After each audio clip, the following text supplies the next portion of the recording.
Live looks like. Welcome YouTube, Facebook, LinkedIn, and Twitter, and Instagram. Welcome. So today we've got a lot to do, a lot of things to go through. So things have been going really well. I don't know if I updated you last week about this. I might have. That we are probably not actually. Anyway, I'm in the process of moving my books to a office space. And I don't know if I think I did post that on Facebook. But anyway, so if you're watching me from a different platform, you might not have heard this. And so I'm going to have a nice big office space with my own office, and it's going to be really good. And I'll have my own area to work in, which should help productivity immensely. I might even do my lives from there if it works out with the speed of the internet and that kind of thing. I don't like to have slow internet when I try to do these things, so we'll see how that goes. But so that's in the works. Hopefully within the next 2 weeks, I want to be out of the current space that I'm in. And so we'll see how that goes. I may update you on certain things about that, and it may be a little rocky for a while with my lives and that kind of thing. Well, actually, it might be a little rocky just working too for a little bit, but hopefully it will be as smooth as possible because I have to work while I'm moving and everything. So anyway, that's an update. And also we do have our sales going in both of the eBay stores. I don't think I've got anything going on Biblio. I'll have to check and see if that one ran out. I'll get it going again if it has. And then Abe Books doesn't have sales because I still haven't been able to figure out how they do that over there. So so that one never really has sales, but if I ever figure it out, I'll do it. But and then Whatnot, of course, is going crazy. I highly recommend that you consider joining Whatnot if you're looking for reasonable books and if you're looking for some out-of-the-box type books. Like there's a big following for sci-fi over there, mysteries, creepy things. I am selling Agatha Christie over there like crazy. Robert Heinlein, which is it's more of a sci-fi type thing, and there's a lot of paperback sales over there too.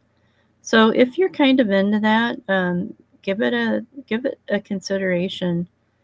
I feel like those things are really. I used to kind of be a paperback snob for selling.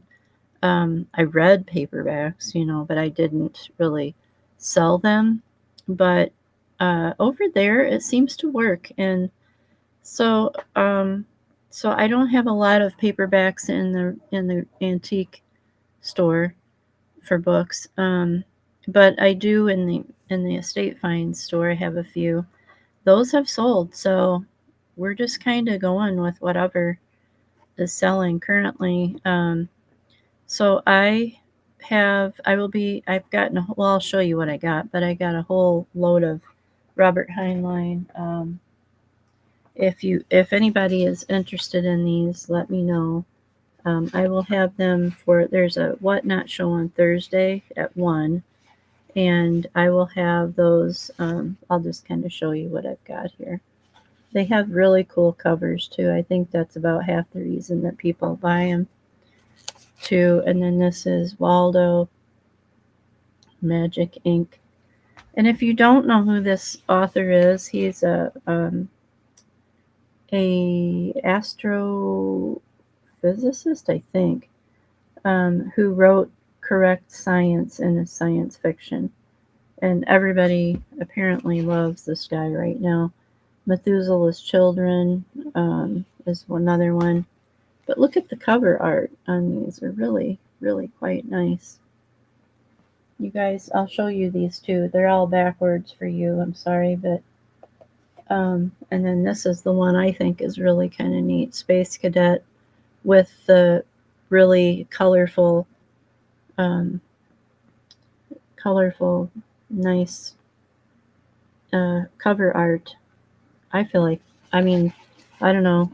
I almost like that about as good as like comic book art. But anyway, just to let you guys see it. So I'll have some of this over there on Whatnot.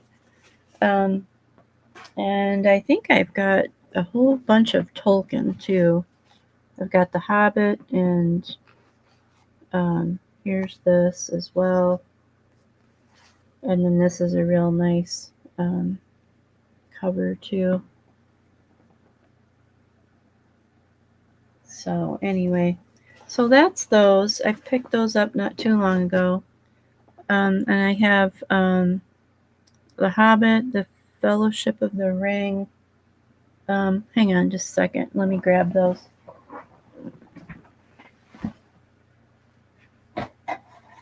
I think I've got double copies of some of these too, which I didn't intend to do, but I'm kind of thinking that it's not a bad thing to have doubles of these. But The Hobbit, I'll let you guys see it too on Instagram. I've got Instagram over on the side too.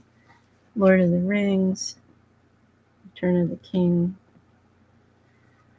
So that one, The Two Towers, got it also. And here's another cover art of that one, Two Towers. And then we've got Fellowship of the Ring there. And then this one is more from the movie. This type of cover is, or book is from that. So anyway, I wish I had another copy of The Hobbit, but I don't. So right now, anyway. So that's those. And then I was going to show you guys. I just got these in today.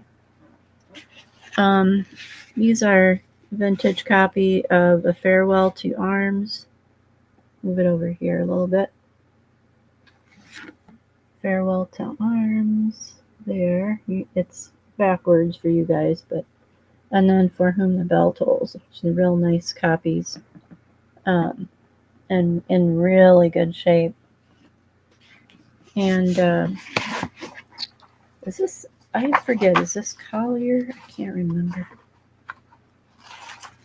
No, it's Scribner. It's still Scribner. It might be Book Club, 1957.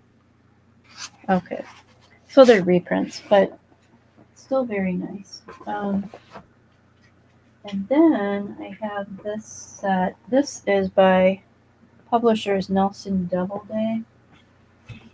And these are just a bunch of Mark Twain. And these are, I'll just kind of read them off to you. But this is what I have. The American Claimant, Pudd'nhead Wilson. Huckleberry Finn, A Connecticut Yankee in King Arthur's Court. And these are really, really nice. They're super good condition. And then I have these. I just got these in. Same kind, same set. They're going to be all sold as one set. Tom Sawyer, The Prince and the Pauper, Those Extraordinary Twins, and Personal Recollections of Joan of Arc. So those are the ones. There's 6 of them. And oops, that's upside down. Sorry. Did I get all of them? No, I did these three. Oops. Sorry. So these 6, I'm hoping to get about probably about 100 out of these. And I'll probably have these up in the bookstore. So that's that. Although you can always, if you're in Whatnot, you can always tell me what you want, and I will cross buy or cross sell. If you want something out of eBay and you're on Whatnot, just tell me, um, and I can do whatever you want. Like I can run over and do a bundle on there or whatever. But it works both ways. I don't really care what format I sell on. So, as long as you get the books you want, essentially. So yeah, so that's what's been going on there. In the comments are all my links: the Whatnot link, the eBay, Rare and Antiquarian, Estate Finds, and then my crawler has the bookstore in it. If you're not familiar with that. And I am a 25-year, for those of you that are new, I am a 25-year bookseller in the antique world, rare book selling, or rare book selling world. And so I have a lot of books. Odds are I have it if you're looking for it. We have a ton with the library as well. Our public library, I have a lot of antique books with them. So if you're looking for something, just let me know, and I can, if I don't have it, I can usually find it. So, alrighty. So I think we'll go ahead and go to chapter 7 of the book that we're reading tonight. This is Agatha Christie, Sleeping Murder. For you, those of you on Instagram, that's the book we're reading. I know it's all backwards, but so anyway, so we'll go ahead and read chapter 7. Now this book is okay. So this book is a little bit on the creep side. It's about a couple who buy this house, and the wife buys it without her husband. He finally gets to come back and live with her. He's on a job that's like away, and so he comes back, and she's been having like weirdy flashback things in the house, and she can't figure out why, and it's kind of freaking her out. And so someone tells her that they think, one of her family members tells her that they think she might have lived there as a child, and that's why she's having these weird flashbacks. And so anyway, that's what ends up happening, is that she ends up with this kind of deja vu flashback stuff, and then they figure out, oh yeah, she did really live in that house as a child. And so that's kind of the background of this. So we're going to go ahead and start reading chapter 7. It's called Dr. Kennedy. A few days later, Gwenda, walking along the esplanade in a sharp wind, stopped suddenly beside one of the glass shelters, which a thoughtful corporation had provided for the use of its visitors. "Miss Marple!" she exclaimed in lively surprise.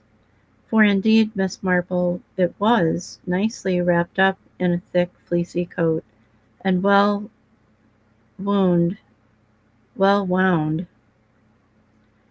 with scarves. That didn't sound right. "Quite a surprise to you, I'm sure, to find me here," said Miss Marple briskly, "but my doctor ordered me away to the seaside for a little change, and your description of Dilmouth sounded so attractive that I decided to come here, especially as the cook and butler of a friend of mine take in boarders." But why didn't you come and see us? Demanded Gwenda. Old people can be rather a nuisance, my dear. Newly married couples.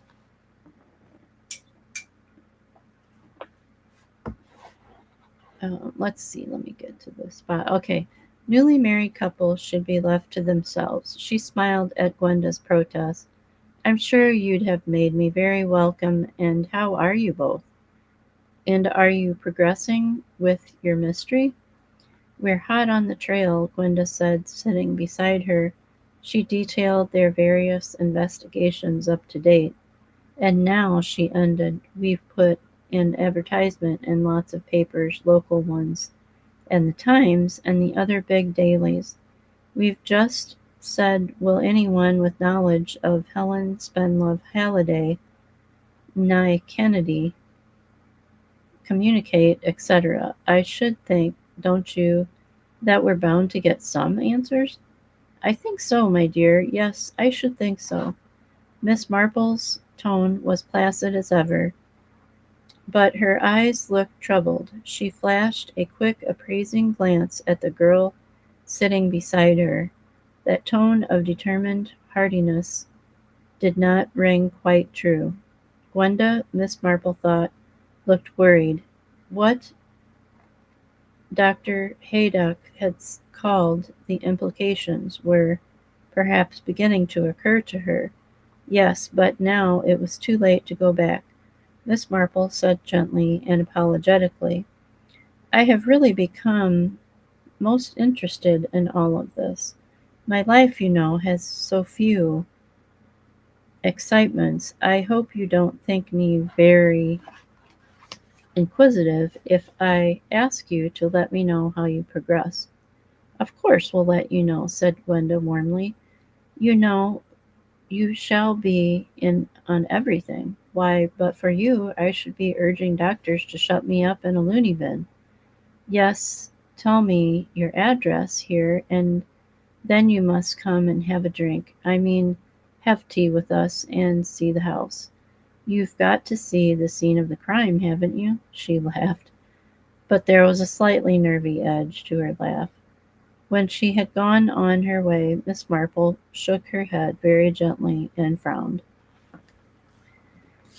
Giles and Gwenda scanned the mail eagerly every day, that at first their hopes were disappointed. All they got was 2 letters from private inquiry agents who pronounced themselves willing and skilled to undertake investigations on their behalf. Time enough for them later, said Giles, and if we do have to employ some agency, it will be a thoroughly first-class firm, not one that touts through the mail, but I don't really see what they could do that they aren't doing. His optimism or self-esteem was justified a few days later. A letter arrived, written in one of those clear and yet somewhat illegible handwritings that stamp the professional man. Gall's Hill, Woodley, Bolton. Dear Sir, in answer to your advertisement in the Times, Helen Spenlove Kennedy is my sister. I have lost touch with her for many years and should be glad to have news of her. Yours faithfully, James Kennedy, M.D. Woodley Bolton, said Giles. That's not too far away. Woodley Camp is where they go for picnics, up on the moorland, about 30 miles from here. Well, we'll write and ask Dr. Kennedy if we may come and see him, or if he would prefer to come to us. A reply was received that Dr. Kennedy would be prepared to receive them on the following Wednesday. On that day they set off. Woodley Bolton was a straggling village set along the side of a hill. Gall's Hill was the highest house at the top of the rise, with a view over Woodley Camp and the moors towards the sea. Rather a bleak spot, said Gwenda, shivering. The house itself was bleak, and obviously Dr. Kennedy scorned such modern innovations as central heating. The woman who opened the door was dark and rather forbidding. She led them across the rather bare hall into a study where Dr. Kennedy rose to receive them. It was a long, rather high room, lined with well-filled bookshelves. Dr. Kennedy was a gray-haired elderly man with shrewd eyes under tufted brows. His gaze went sharply from one to the other of them. "Mr. and Mrs. Reed, sit here, Mrs. Reed. It's probably the most comfortable chair. Now, what's this all about?" Giles went fluently into their prearranged story. He and his wife had been recently married in New Zealand. They had come to England, where his wife had lived for a short time as a child, and she was trying to trace old family friends and connections. Dr. Kennedy remained stiff and unbending. He was polite, but obviously irritated by colonial insistence on sentimental family ties. "And you think my sister, my half sister, and possibly myself are connections of yours?" he asked Gwenda civilly, but with slight hostility. "She was my stepmother," said Gwenda, "my father's second wife. I can't really remember her properly, of course. I was so small. My maiden name was Halliday." He stared at her, and then suddenly a smile illuminated his face. He became a different person, no longer aloof. "Good Lord," he said, "don't tell me that you are Gwenny." Gwenda nodded eagerly. The pet name, long forgotten, sounded in her ears with reassuring familiarity. "Yes," she said, "I'm Gwenny. God bless my soul. Grown up and married. How time flies. It must be, what, 15 years? No, of course, much longer than that. You don't remember me, I suppose?" Gwenda shook her head. "I don't even remember my father. I mean, it's all a vague kind of blur. Of course, Halliday's first wife came from New Zealand. I remember his telling me so. A fine country, I should think. It's the loveliest country in the world, but I'm quite fond of England, too. On a visit, or settling down here?" He rang the bell. "We must have tea." When the tall woman came, he said, "Tea, please, and hot buttered toast, or cake or something." The respectable housekeeper looked venomous, but said, "Yes, sir," and went out. "I don't usually go in for tea," said Dr. Kennedy, vaguely, "but we must celebrate." "It's very nice of you," said Gwenda. "No, we're not on a visit. We've bought a house." She paused and added, "Hillside." Dr. Kennedy said vaguely, "Oh, yes, in Dilmouth. You wrote from there." "It's the most extraordinary coincidence," said Gwenda. "Isn't it, Giles?" "I should say so," said Giles. "Really quite staggering." "It was for sale, you see," said Gwenda, and added in face of Dr. Kennedy's apparent non-comprehension, "It's the same house where we used to live long ago." Dr. Kennedy frowned. "Hillside? But surely— Oh, yes, I did hear they changed the name. It used to be Saint something or another, if I'm thinking of the right house, on the Lee Hampton Road, coming down into the town on the right-hand side." "Yes, that's the one. Funny how names go out of your head. Wait a minute, St. Catherine's, that's what it used to be called. And I did live there, didn't I?" Gwenda said. "Yes, of course you did." He stared at her, amused. "Why didn't you want to come back? Why did you want to come back there? You can't remember much about it, surely." "No, but somehow it felt like home." "It felt like home," the doctor repeated. There was no expression in the words, but Giles wondered suddenly what he was thinking about. "So you see," said Gwenda, "I'd hoped you'd tell me all about it all, about my father and Helen and she ended lamely, and everything. He looked at her reflectively. I suppose they didn't know very much out in New Zealand. Why should they? Well, there isn't much to tell. Helen, my sister, was coming back from India on the same boat with your father. He was a widower with a small daughter. Helen was sorry for him, or fell in love with him. He was lonely, or fell in love with her. Difficult to know just the way things happened. They were married in London on arrival and came down in to Dilmouth to me.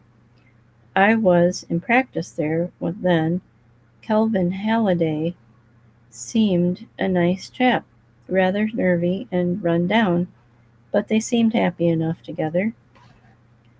Then he was silent for a moment before he said, however, in less than a year she ran away with someone else. You probably know that. Who did she run away with? Asked Glenda. He bent his shrewd eyes upon her. She didn't tell me, he said. I wasn't in her confidence. I'd seen, couldn't help help seeing that there was friction between her and Kelvin. I didn't know why. I was always a straight laced sort of fellow, a believer in marital fidelity. Helen wouldn't have wanted me to know what was going on. I'd heard rumors, one does, but there was no mention of any particular name. They often had guests staying with them who came from London or from other parts of England. I imagined it was one of them. There wasn't a divorce then? Helen didn't want a divorce. Kelvin told me that. That's why I imagined, perhaps wrongly, that it was the case of some married man, someone whose wife was an RC, perhaps. And my father? He didn't want a divorce either. Dr. Kennedy spoke rather shortly. Tell me about my father, said Gwenda. Why did he decide suddenly to send me out to New Zealand?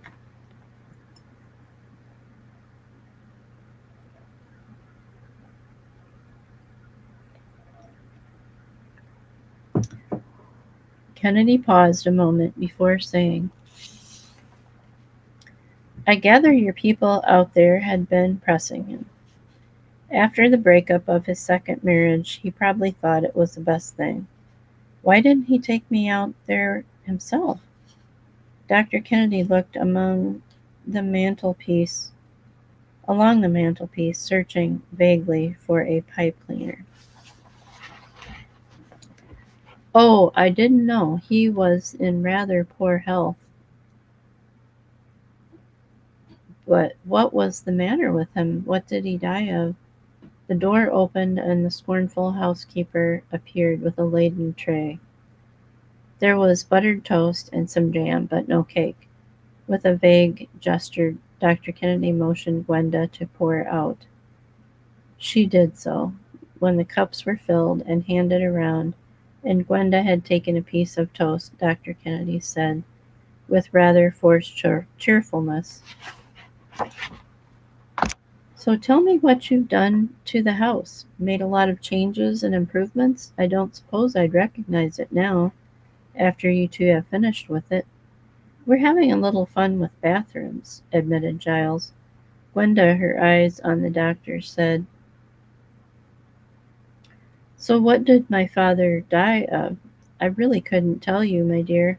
As I say, he was in rather poor health for a while, and he finally went into a sanatorium somewhere on the East Coast. He died about 2 years later.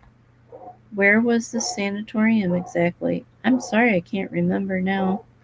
As I say, I have an impression it was on the East Coast. There was a definite evasion now in his manner. Giles and Gwenda looked at each other for a brief second. Evasion, not invasion. Evasion. So he's trying to get out of saying anything. Giles said, "At least, sir, can you tell us where he's buried?" Gwenda is naturally very anxious to visit his grave. Dr. Kennedy bent over the fireplace, scraping in the bowl of his pipe with a penknife. "Do you know," he said rather indistinctly, "I don't really think I should dwell too much on the past.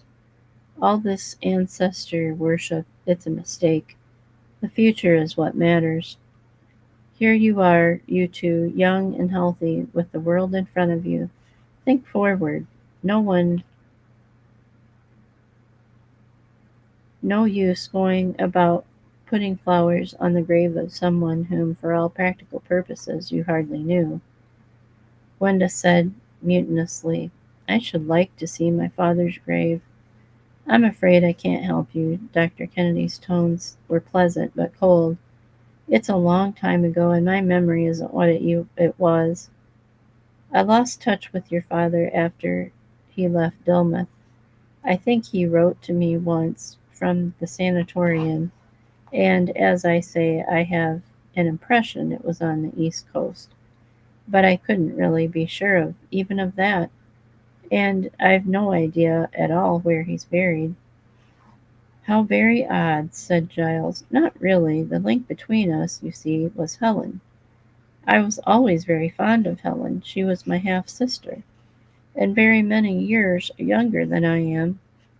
But I tried to bring her up as well as I could, the right schools and all that, but there's no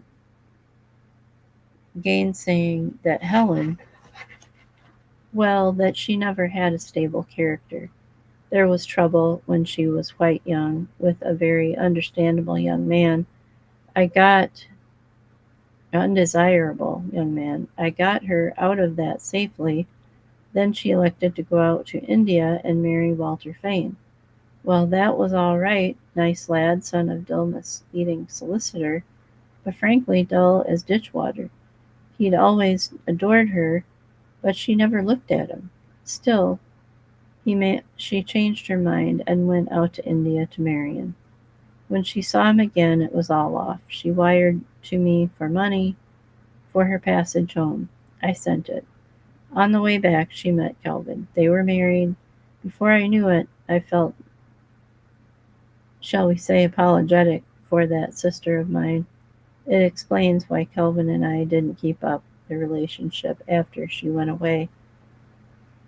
He added suddenly, "Where's Helen now? Can you tell me? I'd like to get in touch with her." "But we don't know," said Gwenda. "We don't know at all." "Oh, I thought from your advertisement." She looked at them. He looked at them with sudden curiosity. "Tell me, why did you advertise?" Gwenda said, "We wanted to get in touch," and stopped. "With someone you can hardly remember." Dr. Kennedy looked puzzled. Gwenda said quickly, "I thought if could get in touch with her, she'd tell me about my father." "Yes, yes, I see. Sorry, I can't be of much use. Memory not what it was, and it's a long time ago. At least you know what kind of sanatorium it was. Tubercular?" Um, Dr. Kennedy's face again looked suddenly wooden. "Yes, yes, I rather believe it was." "Then we ought to be able to trace that quite easily," said Giles. "Thank you very much, sir, for all you've told us." He got up and Gwenda followed suit. "Thank you very much," she said, "and do come see us at Hillside." They went out of the room, and Gwenda glanced back over her shoulder and a final view of Dr. Kennedy by the mantelpiece, pulling his grizzled mustache and looking troubled. "He knows something he won't tell us," said Gwenda as they got into the car. "There's something. Oh, Giles, I wish now we'd never started." They looked at each other, and in each mind unacknowledged to the other, same fear sprang. "Miss Marple was right," said Gwenda. "We should have left the past alone." "We needn't go any further," said Giles uncertainly. "I think perhaps, Gwenda, darling, we'd better not." Gwenda shook her head. "No, Giles, we can't stop now. We should always be wondering and imagining. No, we've got to go on. Dr. Kennedy wouldn't tell us what because he wanted to be kind, but that sort of kindness is no good. We'll have to go on and find out what really happened, even if it was my father who," but she couldn't go on. And that's it for tonight. Thank you all for joining me. I appreciate your sticking with me here. Let's see here if we've got any questions or anything. No, we don't. Okay, good. So I will knock off for tonight. I'm getting a little bit sleepy here. So I had a big day of moving stuff, so I'm kind of worn out. So I will let you guys go. I hope you have a great week. And I will try to update with some pictures and things that are going on with us. And we'll just go from there, I guess. All right. Well, you guys take care. And I will see you next Monday, God willing. And, if the creek doesn't rise and things like that. So we will see you next Monday, 7:30 Central Standard Time. And come check us out on Whatnot. That's our favorite place to be right now. eBay is fine. There's always a place for eBay, but it's a lot of fun over there. So, alrighty, we will see you then, and have a great week. Bye.